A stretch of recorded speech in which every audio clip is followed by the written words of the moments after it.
So one more here. We'll try it to YouTube. And we'll be good to go here. All right, there we go. So we're live to YouTube. We're live on Instagram. And let me mute this. Hey, everybody. Good evening. I hope you're having an amazing evening. We're going to have a little conversation tonight. But what I wanted to share with you tonight is something I think might be an issue, might be a conversation that a lot of people are having right now. And I have based on my experience so far, with all of the things that are going on, there seems to be a lot of this critical voice going on. And a lot of times, because of the things that are happening to folks, a lot of the things that are taking place, this critical voice that's happening isn't just about pointing the finger out. It's about the I shoulda, coulda, woulda club. And that's what I wanted to share with you tonight a little bit is what are some of the things that we could actually do. So how can we help with that? So what I'm going to do is I've done this webinar quite a few times for the Daily Awakening, and each time it has a little bit more of a conversation to it. So tonight the conversation is going to be, again, a little bit about the critical voice. We all have one. We all have a critical voice. And that critical voice that we have isn't always critical on our behalf. Would you all agree with that? Would you all think that maybe, just maybe, that critical voice we have could be, so sometimes the critical voice that I have that shows up is when my mom talks to me. And now my mom hadn't been around for quite a few years. She still shows up every now and then, and I know she's clearly here, but that's a whole nother story. Hey, everybody that's joining us on Instagram, I appreciate you. Great to have you here. If you're part of the Daily Awakening and you want to jump on the normal link, you can do that. So here's what I wanted to share. Psych Central did all of this. We all have one. Typically, it expresses criticism, frustration, or disapproval about our actions. Now, this is us talking to ourselves. This is us having a conversation with ourselves, and we say, you're not good enough. Why did you do that? You should have done better. They're guilt-induced comments. We believe that guilt-induced comments will motivate us. Well, how many of us have really... Now, there's a difference between guilt and there's a difference between guilt and shame. Shame is what causes us to really go into a deep spiral. Shame is what really causes us to have a serious, serious challenge in our days. But guilt will move us into action. The challenge is, as Brene Brown talks about in her training, talks about in her conversations, that shame is a hair's trigger away, and shame is what causes us to just stop. So when you think about the words you use, when you think about this situation, the shoulda, coulda, woulda, a lot of us, I'm looking at the people who are on here right now, and I'm going to say 95% of us, 98% of us on Facebook are probably in the network marketing world. And I'm not sure, I'm looking on there's some folks here from Latin America and Puerto Rico. Louis, how are you, brother? Network marketing. We're going to come across a lot of people who right now are going to be kind of beating themselves up because they've heard about something. They shoulda, coulda, woulda, right? Well, in this conversation we have with this critical voice, it gives us a sense of control. This whole thing with the toilet paper and paper towels and the paper product, rampant run on stores. Listen, the only reason it happened was so they could have some kind of control. That's it, some kind of control. It's not going to go bad. It's and the philosophy behind it, unless you're going to do what I heard somebody did down in Maybank, Texas. Some guy in a gas station bought up all of the toilet paper at Walmart and is selling it at a little bit higher price at his gas station. Most of us aren't going to be reselling our toilet paper. Why did everybody go out and do it? Why are people lining up 400 or 500 deep at Costco to run through a truckload of paper in 30 minutes? So it can give us a sense of control.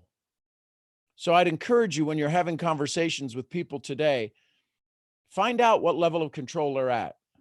Where do they feel? Be vulnerable. Where do you feel? I know some of us are probably pretty secure with where we're at right now. We might think it's a little crazy. We go to the store, can't find any chopped meat or can't find any this, that, or the other. But as far as maybe finances, we might be okay with that. Some of us may not be. But I can tell you right now, this looking for home biz is really, it's on top of mind. But the challenge is that most people are going to have I talked about it last night on our live, are going to have the social or the personal motivation to find something and the personal ability to do something. The reality is the rest of them, the social structure, the social ability, the environment, it's not going to be there. So all of this critical voice is a provoking of shaming. So let's see, what do we do with it? Antithetical. These are little things that if you Google a word, I'm not sure if you've ever seen it, but if you Google a word, Google will give you a little history of it down below of how much it's been used. And then maladaptive. So this critical voice is antithetical, directly opposed, mutually incompatible. It can mean constituting or marked by such language patterns. And then maladaptive is not providing adequate, appropriate adjustment to the environment. Would it be fair to say, maybe type it in the chat, a Y or an N, would you say most people became maladaptive when they said, sit down, stay in your house? People are not quite sure how to adapt to the situation. Last night, I had somebody who's very dear to me on the phone, Kathy Loftman, and she was on the phone, and she talks about the logistics that she does. And she made a very important statement. She said, everything you're looking for, it's just not where it's supposed to be. It's not that we don't have it. It's just not where it's supposed to be. It's not where it's at. So if it's not where it's at, but it's getting there, well, where are you at right now? Where are you at as it relates to your desire, your ability to serve yourself, to focus yourself in on right now? You follow me? So what is the critical voice? The definition of the critical voice can be, it's a thought of as language of a defensive process. Well, what are you defending yourself against if you're telling yourself you're not good? What if this critical voice is negative, what is it defending you against? The brain looks for two things: a pattern. Will it kill me? Or how fast can I recognize the pattern? So since there's so much stuff happening right now that is not a pattern, that is not really the thing we are used to, the brain is very close to this could kill us, right? There's some people who are hypersensitive to the news that's out there. So it's been identified, this critical voice has been identified as an integrated systems of thoughts and attitudes, antithetical, not for us, towards ourselves, and hostile towards others, that is at the core of the individual's maladaptive behavior. We hear all the time when people I've had people yell at me that I would even think about bringing them an opportunity called network marketing 20 years ago. Anybody ever have somebody just go sideways on you in the past? Yeah, we've all had that happen. So if that's the case, how did that happen? How could somebody then want to apologize later on for just being really kind of insane? So the critical voice. By the time you're 18, if you lived in a reasonably positive household, think about that, a reasonably positive household.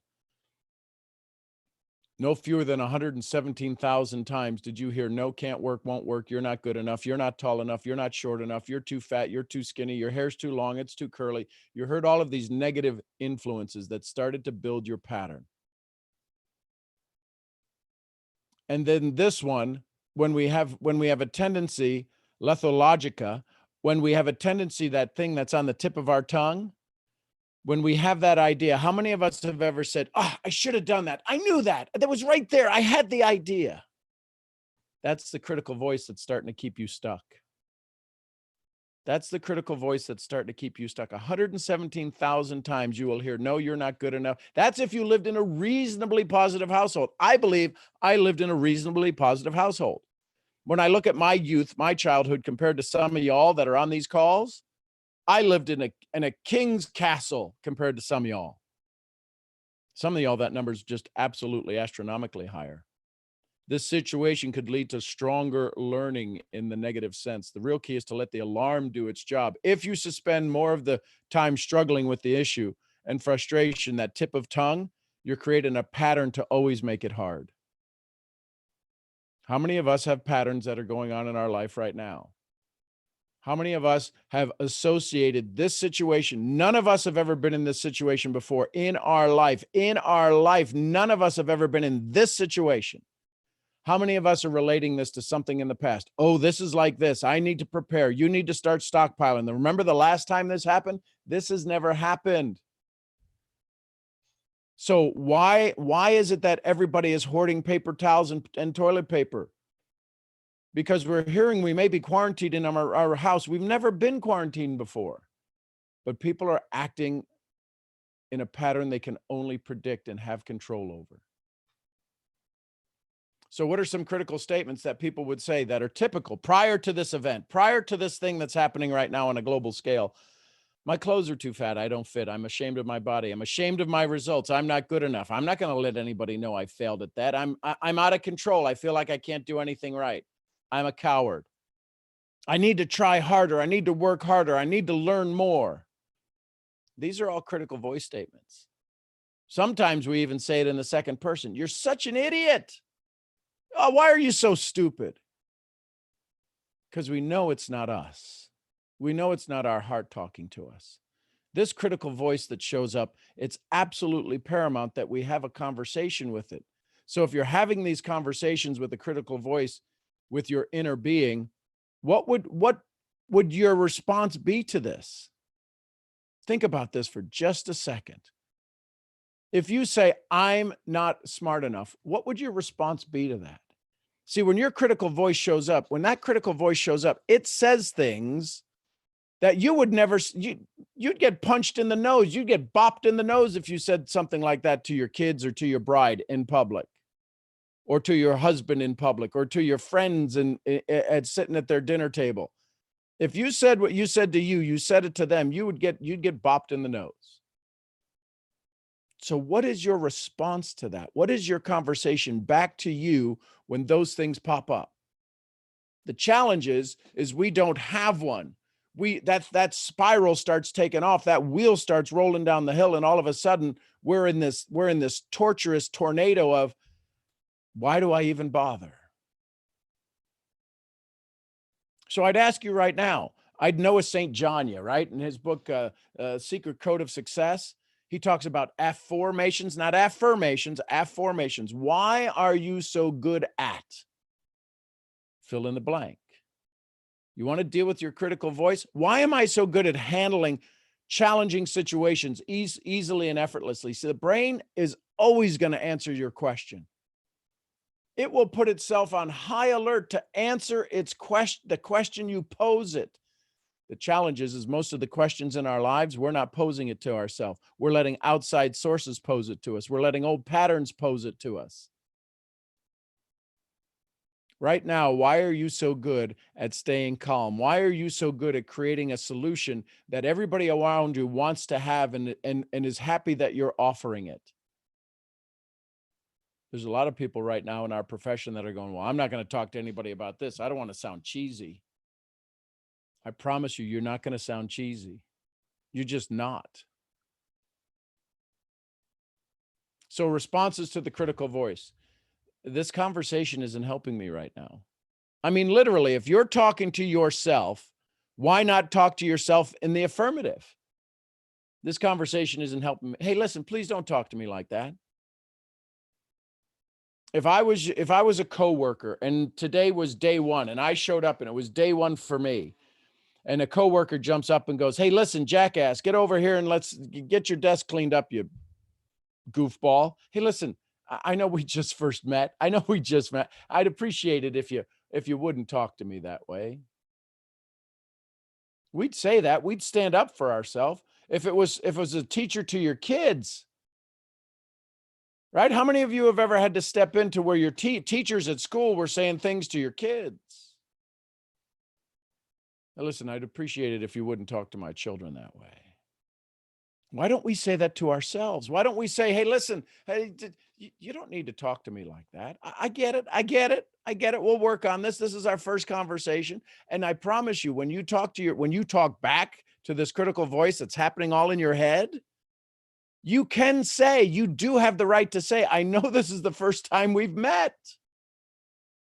Can you imagine that? So here's the stages that we're going through, right? Right now, we're going through the stages of fear. In these stages of fear that we go through, whether it's our own fear of realization or the fear that's happening in society, then there's the sadness. Man, we could have done better. We should have done better. A friend of mine just went to the hospital with a high fever. They're a little scared. They're a little nervous. The fear is setting in. When they get through this, the sadness of, I shouldn't have done that. I couldn't have done that. I shouldn't have done that. The challenge is that we get stuck in this fear sad, and then we go back to the fear cycle, back to the sad cycle, back to the fear, and we never get to the excited cycle. Fear, sadness, excited. When you break through, when you start to crack through that critical voice, when you start to say, you poke it in the eye a little bit, and hey, listen, don't talk to me that way. I'm better than that. I don't need to hear this. And this is happening all in your head. See, the challenge is this is happening at 14,000 words a minute. How many of you right now who know me? I'm looking at all of the names between Instagram and Facebook. How many of you guys know me? I know that you've gone off on a tangent and you've had conversations already in your own head about topics I've just talked about. It just happens. It just happens. The brain operates at such a high speed. So if we can get through the fear of talking to ourselves, we can get through the sadness. Oh my gosh, I can't believe I have that much control. I can't believe it. That's crazy. I had that much control. And then we get excited, the new normal. We get excited, the new normal. So that's what I wanted to touch on as we start to deal with folks who are out there in this crazy conversation that's going on right now, these things that are happening in the world. What do we do? What do we do? Well, we just start to have a conversation. We got to start with us. People are looking to somebody. Right now, there's going to be an amazing amount of leadership that takes place. We haven't even begun to hear the stories of human nature and love that happens for fellow man and fellow woman and fellow citizens and kids and what people did, because we ain't looking for that stuff right now. We're looking for toilet paper and chopped meat. But when we start to hear the stories that come out of humanity and people being amazing and people doing things that you just heroic in nature, just like after a tornado, just like after a thunderstorm or a hurricane or something just absolutely devastating. The challenge is that when things like hurricanes come by, we've got the first responders. They come in from other states. They come in from other counties. They come in from all around the country. The challenge is this is affecting everyone right now. So I'd love to hear your feedback on the Zoom. And if you've got a question on Instagram, go ahead and type it in the chat. And I'll try to keep an eye on that. But I'd love to hear some of your feedback. I know there's Dana. Dana's just always, I love his perception of reality and how he shares and enlightens me. So what's your feedback on this, brother? I know you've been on all of the 4 other times I've done these presentations over the last year. Well, I think it's very timely that you've brought this one up, because it's, I think the whole issue of people not knowing how to correlate these events is real. And, there's a lot of things going on. This isn't the first time we've had a pandemic, right? I mean, this is not the first, and the statistics bear out that this isn't all as deadly as it was made out to be. It's not cool, it's not present, but what's going on is the media, the technology for communication, all of that has created an information overload.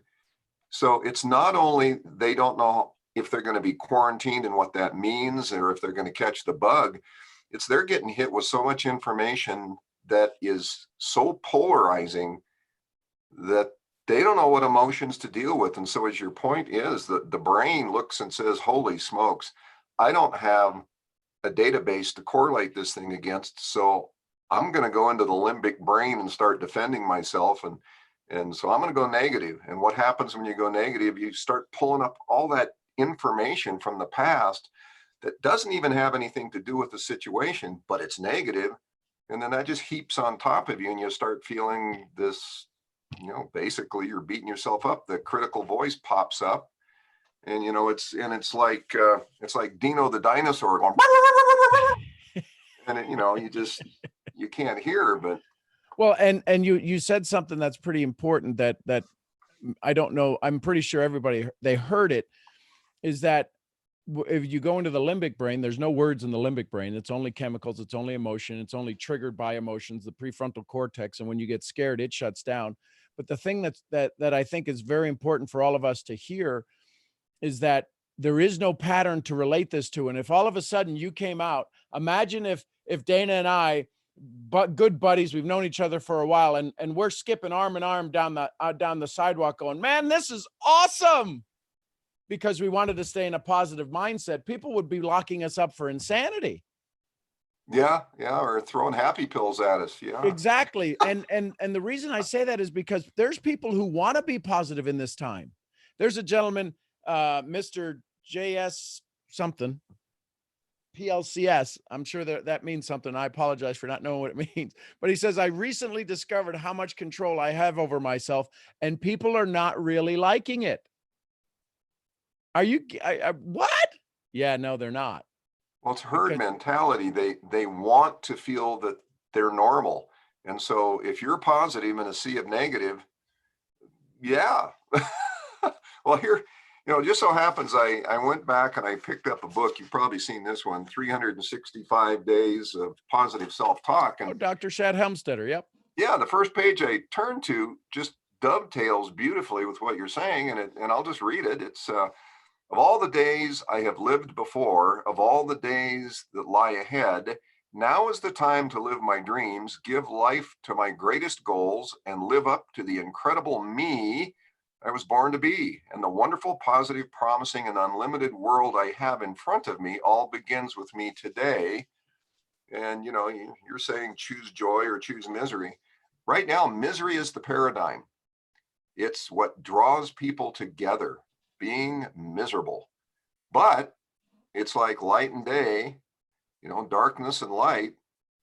One can't exist without the other. And so the more positive you blow on it, the more light you blow on it, people will be attracted to it. They may resist, but they can't resist forever. No, well, so the other thing that happens is when it relates to this, the frustration side, the negative side, the amygdala, the part of the brain, the amygdala that has been triggered in many of the people around the world happens, and the amygdala is on constant alarm, constant. It's like, what was that? Right? When we hear a set of glasses drop in a restaurant or plates drop in a restaurant, we all kind of do a little jump, and then we all start to clap. Right? Because we know that if we clap a little bit, all of a sudden life's a little bit better. We relieve the tension. But the amygdala fired off and said, danger, danger, Will Robinson, warning, warning. Well, what happens is the one that's keeping the amygdala from going off constantly, right? You losing your stuff. If you owe any money to a bill collector, raise your hand if you've ever had that in your life. If you ever owed money to a bill collector and the phone rings and you're like, ooh, no, you don't even want to see the number, your heart starts to beat faster. That's the amygdala. And the challenge is that we are in this hypersensitive mode all the time, 24-hour news, 24-hour overload, that the hippocampus, which is the filter. The hippocampus is your wingman that keeps you from doing stupid stuff. Your hippocampus is the guy that when a redneck says, hold this, hold my beer, it's the hippocampus holding your beer. So when that happens it's been so wore out, it is so tired that it sometimes it just goes on parade and it goes, you know what? I'm going on vacation. You just go crazy for everything. And we wind up doing that. The challenge is how do we get back? How do we get back to a state of calm? I bet if everybody just right now just took a big, deep breath,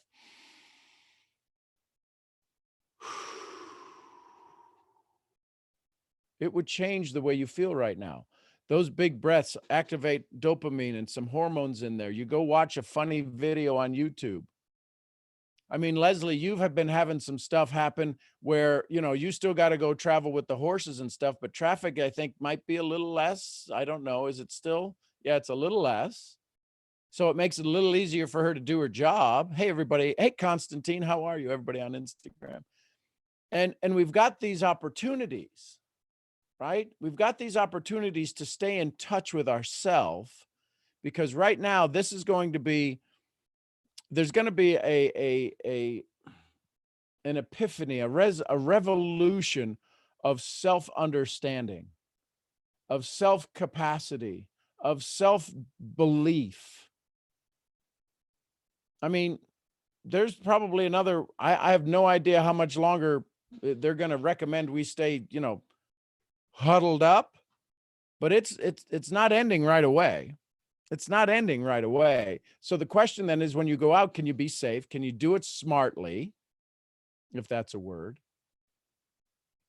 But does anybody have some questions or challenges that maybe we can help through? My 40 years of experience and some of the other people that are on here might be able to give some feedback to you. Whether it's about building your business, whether it's about prospecting or having conversations, if there's something you have that I'd love to give you some feedback on, personal development, meditation, just would love to be able to be of service to you. That's what I want these calls to do. It's for nothing other than you taking care of you. There's not a pitch that goes on. There's not another presentation that goes on. There's not a, hey, listen, if you want more info, give me your email. This is just me sharing with you. What did you pick up from the presentation tonight? What did you hear from the presentation tonight? What made sense to you? I'll tell you, Sean, the correlation of the whole shame thing, you know, with Brene Brown, that's an interesting correlation to the situation, because I certainly hadn't thought about that. But it's the frame of mind, the mindset that people have migrated to.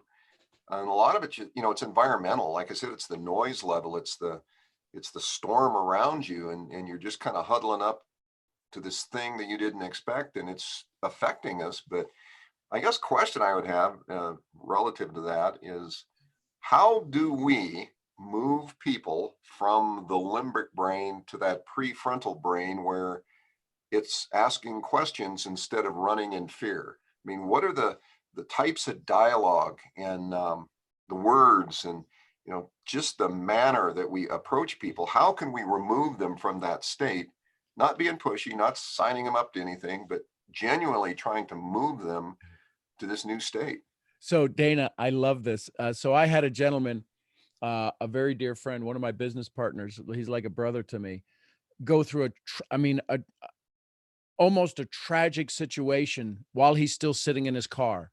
He's watching government officials walk into his home because in the particular country he's in, when they file for divorce, the government actually comes in and they file the papers right there at the house, and it's quite a tragic and very stressful situation for the one that papers are being filed against. And because you're in smaller countries like this, they can actually keep you from leaving the country to go do business. So I say all of that to say this: he's getting ready. He goes, I got to get on a bus right now. I got to go to Panama. I got to get on a bus right now. I got to go to El Salvador. He was going to El Salvador. It was a 19-hour bus ride. So he's literally, I can hear him not breathing. I'm going, dude, breathe. So here's the funny thing. What you just asked, I hope everybody gets this, because to move from the amygdala, to shut down the amygdala, there's chemicals. There's only two ways to do it. It's through chemicals and drugs, right? To calm it down, to give it the, you, my buddy, come on. That's one way. The other way to get back to is to get the prefrontal cortex back engaged. So if you understand what the amygdala is doing for people right now, if you understand what it's triggering in people, and you can feel the tension, right? Ask them a simple thing. Say, hey, listen, I want to ask you a silly question. Do you know your phone number? And you'll watch their eyes. Watch their eyes when you do this. Do you know your phone number? And their eyes will dart around, because they're going out of the fight or flight mode into the, wait a minute, you asked me a question And I know the answer to that. And if I know the answer to that, their eyes are searching for it. They know the answer to that, 469-834-9063. You just took them out of the amygdala.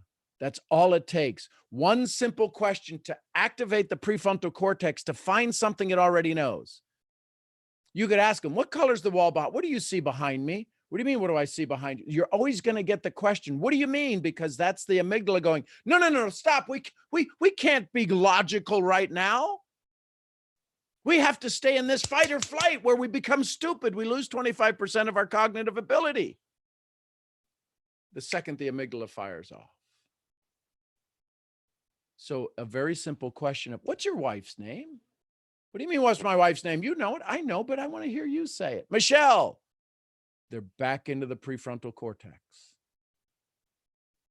They're back into the prefrontal cortex. Now you'll watch them instantly. You'll watch them slowly drift pretty dang quick back into the fight or flight. But if you can keep them in the prefrontal cortex while you're having a conversation, they'll make what's called a rational decision. They'll be able to do what's called a right action. Does that help, Dana? I see you nodding your head. Yeah, that's really a good response. You know, there's an infinite number of questions you could ask like that. And if you did it with a little bit of deliberation, it might actually be highly effective. Well, and so for the gentleman that had to get in the bus for 19 hours, I had him text me every hour. I said, are you still with me? And he said, you know how many times? He says, I have already said my phone number. I counted it 200 times. But the reason is it kept him logical. He was in such a hypersensitive, hyper stress state that he couldn't even breathe. But what happened was when you keep activating the prefrontal cortex, you then get to make the decision that we talk about on every morning's call. You get to choose joy or choose misery. When you're in the amygdala, there is no such thing as joy. So that's a great question. Hey, Daniela, how are you, my love? Daniela is on live online too. Let's go to Daniela. How are you, Sean? Hello, my love. I'm going to show you to everybody on Instagram. There's Daniela. So, you know, it's funny. I just want to share with you something that happened to me today. I'm doing this, and I saw a couple of questions on Instagram. I'll get to it. Go ahead. I'm doing this flyer, to help people just to, learn a new skill and do something with their time they have in their hands. And I was figuring out like a title for the flyer. And I asked my husband, I'm like, oh my God, what should I do? Oh my God, I don't like that one. He was giving me more ideas and more ideas. And I was like, no, I don't like that one. No, what are they going to think about it? No, I don't think they're going to like it. Oh my God. And then, I told him, I'm like, wait a second. I have to stop because that's my mind just telling me that it's not going to go right, that everything's going to go the other way. So I'm like, okay, I have to stop. What would Sean said in this situation? And then, for a second I stopped and I realized that it was my mind just panicking of something that it hasn't happened yet, and I really, and I caught myself a lot of times just telling to my critical voice, like, okay, you're not helping right now. Not right now. Okay, stop. You're not helping me right now. So I just want to share that with you and telling you that you helped me a lot with this information. Wow. And I've been, I realize a lot of these things now. So. Well, Danielle, I applaud you for being able to catch that moment. That's critical. And I'm powerful. I'm so proud of you that you caught the moment when your critical voice and you're going, wait a minute, that's not helping me right now. Right. So thank you for sharing that, because what you just did is you gave your subconscious validation that it was a good thing because you've been recognized for it now, right? But otherwise you would have sat there and just kept it a secret. So sometimes when we tell our ahas, when we tell those things that we awaken to, it's a pretty good thing. Right. Thank you so much, Sean. Thank you for your time. I love you. Thank you. Love you too. Bye. So it's a baby Lena asks the question, and I'm just like right at that point. Whenever you're feeling down, what do you do to get yourself out of that sad mode? What do you do what do you do to get yourself, especially if you've been in a sad state for a long time? So, I'm going to just say the name. It's a baby Lena. So one of the things that you can do is you're going to have to, for as long as you've been in a sad state, at a subconscious level, it's been building. I would ask you to start off with a couple of simple little tasks. One, I would just start journaling. I don't know if you journal. I'm going to scroll to see if you make any comments. But if you journal at all, if you don't journal, I would encourage you to journal. I would journal, what did you do well today? I'd go by a mirror and just smile at yourself, even if it's just a half-baked smile. I would send a thank you, even if it pains you to type it on the chat, send it in a DM or somewhere. Just send somebody a message that says, thank you, you're important to me.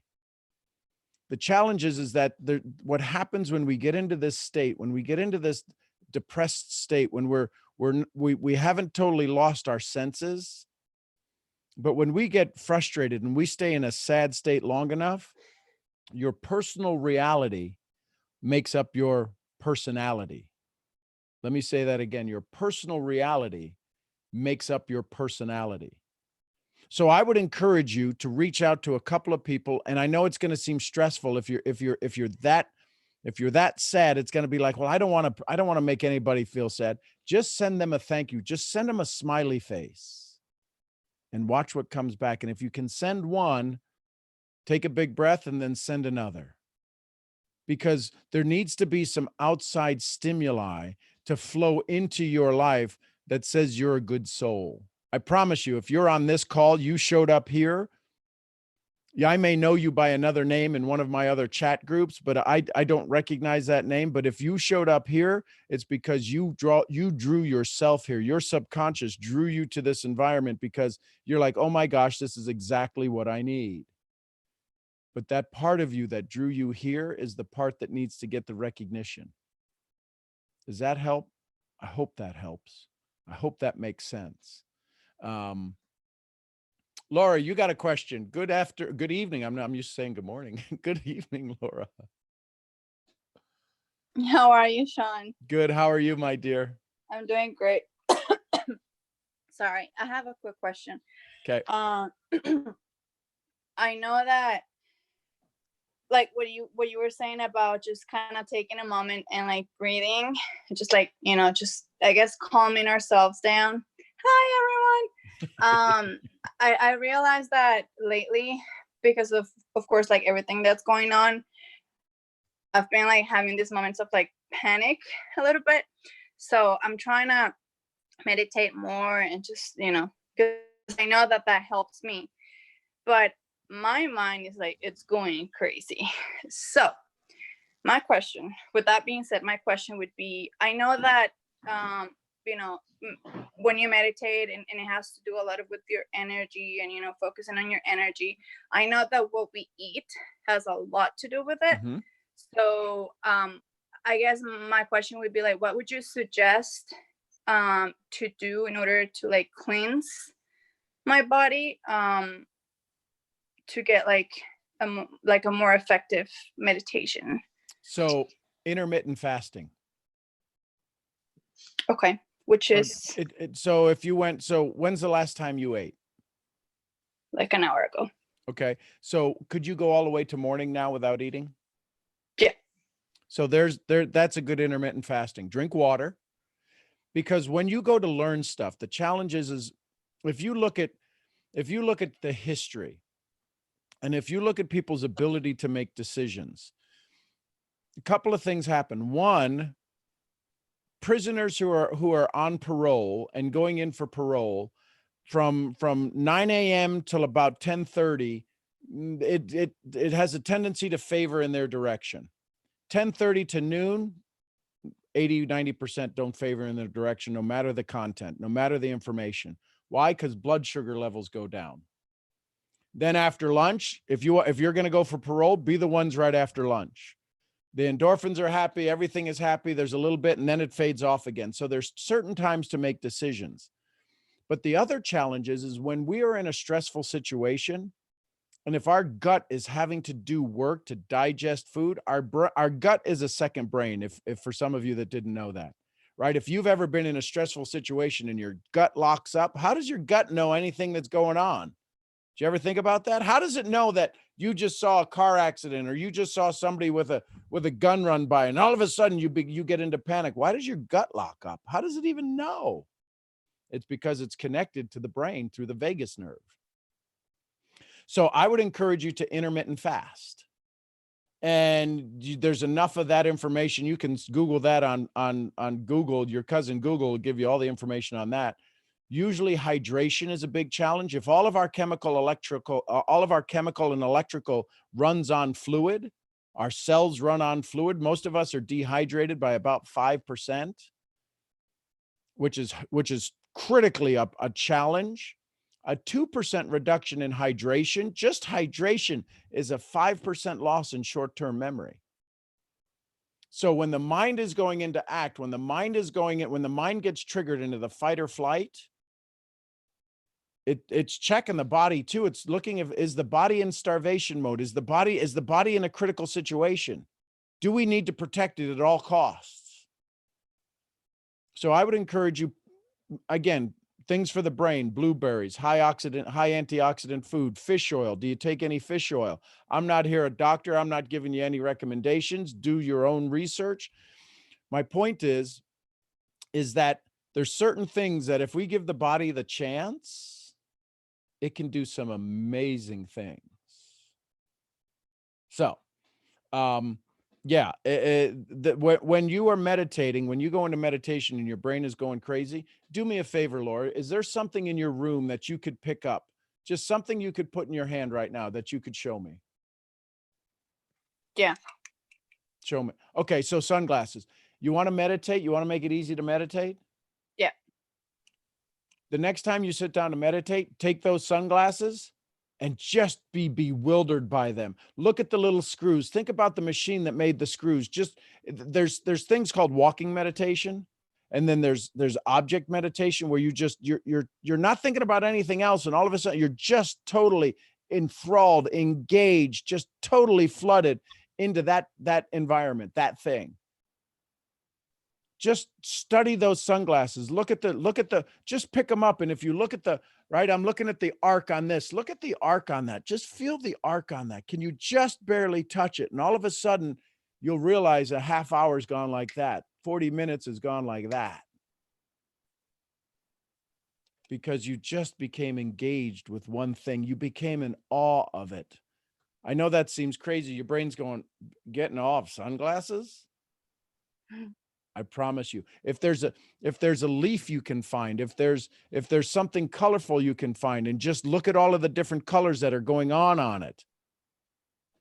So I could take this cap and I could probably spend 4 hours just staring at it. Just this, right? The pop, the little thing that locks it. What's the liquid in behind it? What's the person going to feel like when they pop this open and they're just right about here? They haven't drank the liquid yet. Just through this, all of that joy that's going to come to them, and that big afterwards when they feel that cold beverage flow through them. See how we can get lost in the simplest of things? Because what we're doing is we're becoming simple in the lost of things. Does that help? Yes. Thank Okay, you. good. I was struggling a little bit with that. So that helps a lot. Thank you. So yeah, so just get lost, in it. And see, the struggling is your brain going, don't listen to this. What are you talking? Don't listen to this. That's stupid.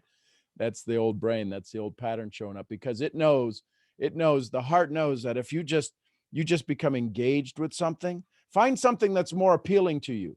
Find a picture that has some depth to it, and see if you can see things in the picture that you've never seen before. Look at your hand. How long can you look at your hand and be amazed? Right?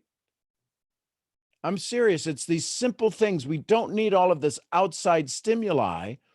to get us calm. We already have all of the calm. New biggie guy, how are you? New big guy, good to have you here. Any other questions or comments or thoughts? Let me scroll here, see if there were any other questions. Hydration is a big change. Yeah, it's a huge change. It does. Okay, cool, cool, cool. I can't get enough of you. Aw. Hey, Cheryl. There you go. Gina, good to see you, my love. So I just wanted to share with you because I know some of y'all can't make it on the morning call. And it's just I felt compelled to listen, let's just go have some fun. Let's share. Look at here's 45 minutes have already just slipped by like that. So there you go. If you want to go to the YouTube page, you can go to the YouTube page that I have, and you can find all of the videos since January. There's hours and hours of videos there. There's some really amazing ones. You'll know the cool ones that have some high numbers of views, the higher number of views. But I just appreciate you. And I'll do this again tomorrow night, 7 p.m. Central Standard Time, and I'll see y'all there. I'm Sean Murphy, founder of Mental Profits. I'll see you where? At the next event. If you want to say goodbye to each other, go ahead and do that. Bye, guys. Bye. Love you, Have guys. a fantastic Bye. night. Bye. Thank you, Sean. Thank you. Hey, Margie, how are you? Good to see you, girl. I'm great. Thank you. Thank you. Love you, girl. Bye for now. Love everybody. you too.